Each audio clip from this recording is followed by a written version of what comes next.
Stop drafting your bum wide receivers in your 2024 drafts. Let's draft wide receivers that have significant upside to win us our fantasy leagues. Today, I'm going over 5 must-draft wide receivers in 2024 fantasy football. Let's hop right into it.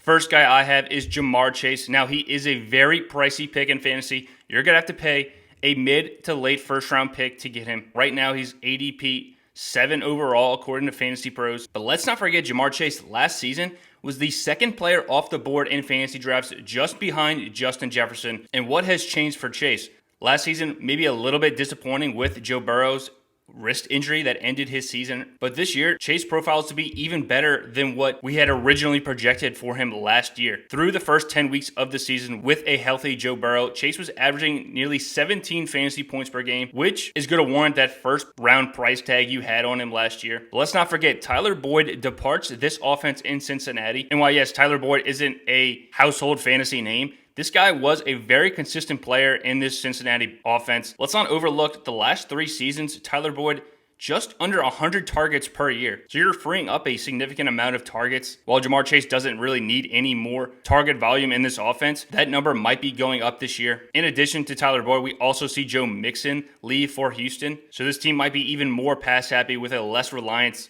on the run game. They bring in Zach Moss and Chase Brown to fill that role. Don't see either of those guys demanding a huge workload. So this offense is going to run from Joe Burrow to Jamar Chase and T. Higgins. I like his price tag in the first round. I could make an argument to draft him over Justin Jefferson in a sketchy quarterback situation in Minnesota, over Tyreek Hill, age 30 wide receiver. We've seen the drop off there. I don't necessarily think these wide receivers are going to be bad players. I don't mind taking the ascending player in Jamar Chase with a young star quarterback in the National Football League, Joe Burrow. Coming into the season, fully healthy, I might add. That's important for him. He's had some off-season issues. So if we get a healthy Joe Burrow, I think Jamar Chase could be the wide receiver 1. And you're getting him right around pick 7, according to Fantasy Pros. I think that could be a very lucrative play in the first round of your fantasy drafts. Next guy I'm talking about is Chris Olave from the New Orleans Saints. Now, you can get Olave cheaper than Chase, obviously, going around pick 23, average draft position. And Olave is on an ascending path as well. We've seen from year 1 to year 2, he increases his numbers going from 1,000 receiving yards to over 1,100 in year 2. And this Saints offense loses Michael Thomas, who played a decent chunk of the 2023 regular season. In 18 career games without Michael Thomas, Olave is over 1,250 receiving yards to go along with 6 touchdowns. A talented first-round wide receiver heading into the prime of his career with what projects to be his largest target volume this upcoming season. Olave could win leagues. I like drafting him over all the wide receivers in his range. I will take Olave over Marvin Harrison, Devontae Adams, and Drake London. While the offense in New Orleans doesn't look great, this team could be playing from behind, relying on Chris Olave. Let's not forget, Saints bring in offensive coordinator Clint Kubiak, who had a stint with the 49ers. If they can get this offense looking obviously not as prolific as the 49ers have been, but just in a better direction what they have been the last couple of seasons, I think Olave is a smash pick in fantasy drafts. Like I said, the wide receivers going around him, I like him over all of these guys. You can get him in the late second round and early third round of 10-team leagues. If I go running back early in the first 2 rounds, I think Chris Olave is a great pick to be my wide receiver 1. Some of the numbers for Olave do look promising as well from an efficiency standpoint. He was number 4 in deep targets and number 6 in air yards last season. And we know this is quite in line with what Derek Carr likes to do. He likes to throw the football down the field, and this shows with Olave's numbers. Obviously, we like that deep average depth of target, giving wide receivers more fantasy production on a per-target basis. And with a guy who looks to have an enormous amount of targets in this New Orleans offense, with no longer seeing Michael Thomas, the next best wide receiver on this team, Rashid Shaheed, who's been a field-stretching special teams guy the majority of his career, I think Olave could look to be a top 5 wide receiver you're getting at wide receiver 12 in drafts. My next wide receiver is Zay Flowers for the Baltimore Ravens. Year 2 for Flowers after an incredible rookie season. We saw him get just around 110 targets in his rookie campaign. We look at the list of wide receivers in the past 5 seasons to get 110 or more targets. Looking at guys like Justin Jefferson, Jamar Chase, Amon-Ra St. Brown, Garrett Wilson, and Puka Nacua last year. Probably leaving some names off there too. But you can see the wide receivers that I just named that have gotten 110 plus targets in their rookie seasons, these guys are all going in the first 2 rounds of fantasy drafts. Zay Flowers, his average draft position is wide receiver 27 off the board, getting him at a much cheaper discount. Now, he is in a very run-heavy offense in Baltimore. We saw Flowers very efficient through the air as well. Number 6 in route win rate. He's been very efficient with his routes, winning on them, along with number 15 yards after the catch per target. So not only is he getting a volume of targets, he's also producing after the catch as a very dynamic playmaker in this offense. Those are guys that I want to be attacking in my fantasy drafts, especially in a powerful offense in Baltimore, who, let's not forget, last season with the injuries to J.K. Dobbins, they had to deal with nothing but bums in the backfield. Now they have Derrick Henry. Defense is going to be swarming to stop Derrick Henry and Lamar Jackson's legs. This is going to open up the offense. And for the wide receiver 1 in Zay Flowers, with very little target competition in that wide receiver room, no longer Odell Beckham Jr., he heads down to Miami. Rashod Bateman's been pretty disappointing the past couple of seasons. Mark Andrews obviously going to be a factor at the tight end position. For the wide receiver 1 for Lamar Jackson, we saw Hollywood Brown in this role years back, eclipsing 1,000 yards in this offense. I think Zay Flowers has the ability in year 2, coming off an incredible rookie season, comparable to some of the names we listed before, like the Justin Jefferson, Jamar Chase, Puka Nacua, and Amon-Ra St. Brown. I think we could be talking about him in the same light this time of year next season. Getting him at a discount before he breaks out, I think Zay Flowers could win fantasy leagues where he's going at wide receiver 27. Next guy on my list is Rashee Rice for the Kansas City Chiefs, going criminally low in your fantasy drafts this season. Now, does this have something to do with the looming suspension? 100%. I don't expect him to get suspended this year. They still have to deal with all the legal issues.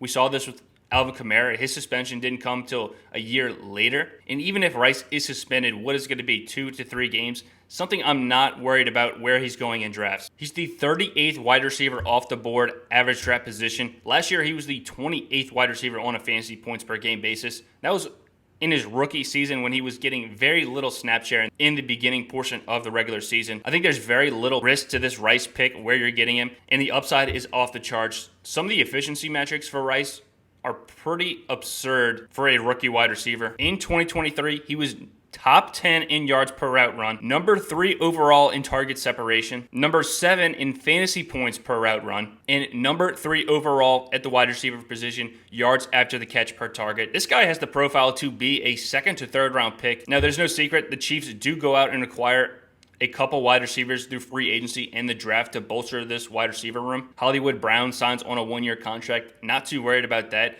He's been pretty disappointing the last couple of years and hasn't been able to stay healthy. They do draft Xavier Worthy out of Texas, who profiles to be that field-stretching speed wide receiver. But at 165 pounds, I'm not too worried about Xavier Worthy being a dominant fantasy player right out of the gate, taking away from Rashee Rice. The last 6 regular season games, this is where Rice was fully incorporated into this offense. He was logging 10 targets a game in an 80% snap share in a Patrick Mahomes, Andy Reid offense. I mean, to be able to get this guy where you're getting him in drafts at wide receiver 38 is honestly mind-blowing. I am double tapping Rice every chance I get with people worried about a suspension. I mean, he could be a league winner where you're getting him for a very low-risk play. Honestly, one of the more confusing ADPs in 2024 drafts, in my opinion. I don't have a problem rolling the dice on Rice and reaping the rewards come fantasy football playoff time. Next guy on my list, Deontay Johnson. Yes, it looks gross in Carolina with that offense from what we saw last year. I will not disagree with you on that point. But for Deontay Johnson, who has a more than probable chance to be the wide receiver 1 on this team, getting him at wide receiver 37 average draft position seems a bit low in my opinion, considering the lowest finish in Diontae Johnson's career on a points per game basis has been wide receiver 39. So you're basically drafting Diontae at his career floor for this upcoming season. So I think that throws out all the risk in my opinion. Now, is there upside to be a top 5, top 10 wide receiver? No, not really. But are you going to draft somebody with a high likelihood of getting that this late in drafts anyway? No. So with a very high floor, in my opinion, a guy you're drafting at his career low, I don't mind throwing a pick out at Deontay Johnson, considering he's been top 24 in targets a majority of his career. Last year, he does finish top 24 as well. While the numbers weren't great, we have to consider he was ranked the 77th wide receiver in target accuracy. So Kenny Pickett in that offense didn't do Deontay any favors. And I think people are taking that out on him with this average draft position this year. We have to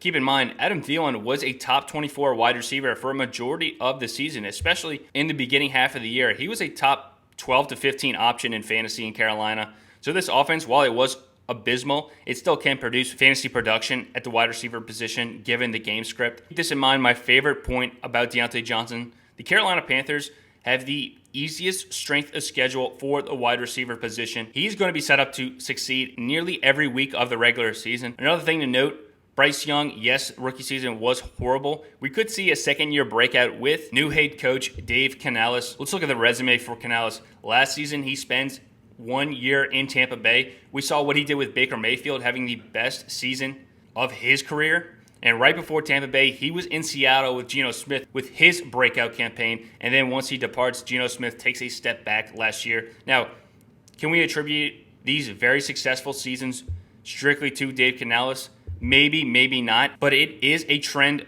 we've been noticing. And why not take a stab at Deontay Johnson this late? Like I said, at his floor with the upside we saw from Adam Thielen last year. Now at age 33, I don't expect him to play a huge factor in this offense. So with that easy strength of schedule for Deontay, potentially an ascending quarterback under a new head coach, maybe a quarterback whisperer in the NFL, drafting this late a potential wide receiver 1, I have no problem with it, even in what projects to be a terrible offense. Those are my 5 must-draft wide receivers, 5 guys in the top 100 that I am drafting in 2024 fantasy drafts. I will have a 5 sleeper video at the wide receiver position, guys outside the top 100 ADP. Those are the guys I love drafting, starting with Jamar Chase, Chris Olave, Zay Flowers, Rashee Rice, and ending it with Diontae Johnson. Let me know what you think of these 5 guys. Are you drafting them with me, or are you going to let me scoop them up at a discount and win all my fantasy leagues? Let me know if you agree or disagree. Hit that like button and subscribe if you want to see more fantasy football content.